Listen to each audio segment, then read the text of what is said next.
রাধে রাধে, হরি বল, জয় গোপাল। বন্ধুরা কেমন আছেন আপনারা? আশা করছি আপনারা সবাই খুব ভালো আছেন। ঈশ্বরের কৃপায় আমরাও কিন্তু সবাই খুবই ভালো আছি। তো দিনটি ছিল রবিবার, অগাস্টের 10 তারিখ। তো এই দিনটিতে কিন্তু আমাদের বাড়িতে বিশেষ একজন মেম্বার এসেছে। তো তার সঙ্গে কিন্তু আমরা আপনাদেরকে পরিচয় করিয়ে দেবো এবং দর্শনও করাবো। পুরো ভিডিওটাই কিন্তু আজকে তাকে নিয়ে। তো চলুন, তো আগে ফার্স্ট আপনাদের তাকেই দর্শন করাবো। তার আগে আমাদের বাড়ির এই ছোট্ট ছোট্ট সদস্যদের এদেরকে দর্শন করুন। এরা কিন্তু আগে এসেছে, এদের আদরই আলাদা, ঠিক আছে? তো চলুন, জল মিষ্টি দিয়ে আরতিটা সেরে নিই, তারপরে কিন্তু আপনারা দেখে নিন। সামনে কিন্তু জন্মাষ্টমী চলে এসেছে বন্ধুরা। তো অনেক দিন ধরেই ভাবছিলাম যে একটা ছোট্ট এরকম লাল্লা গোপাল সোনাকে আনার কথা বাড়িতে, কিন্তু ভাবলে কী হবে, তার যদি ইচ্ছে না হয় সে কি আর আসে?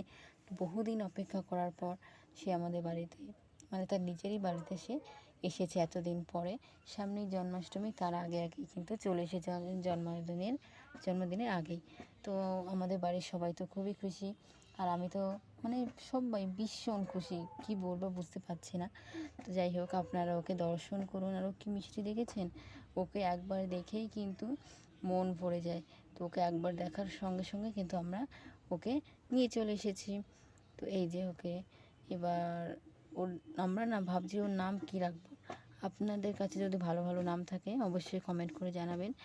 আর এমনিতে আমার মা ভেবেছে যে ওর নাম প্রাণনাথ রাখবে। তো এটা রাখলে কেমন হয় সেটাও আপনারা কমেন্টে বলতে পারেন বন্ধুরা। আর ভিডিওটা পুরোটা দেখবেন, পুরোটা দেখার জন্য অনেক অনেক ধন্যবাদ। আশা করি রাধে আপনাদের রাধে ভিডিওটা ভালো রাধে লেগেছে। রাধে তো কৃষ্ণ সবাই আমাদের কৃষ্ণ চ্যানেলের রাম পাশে রাম। থাকবেন।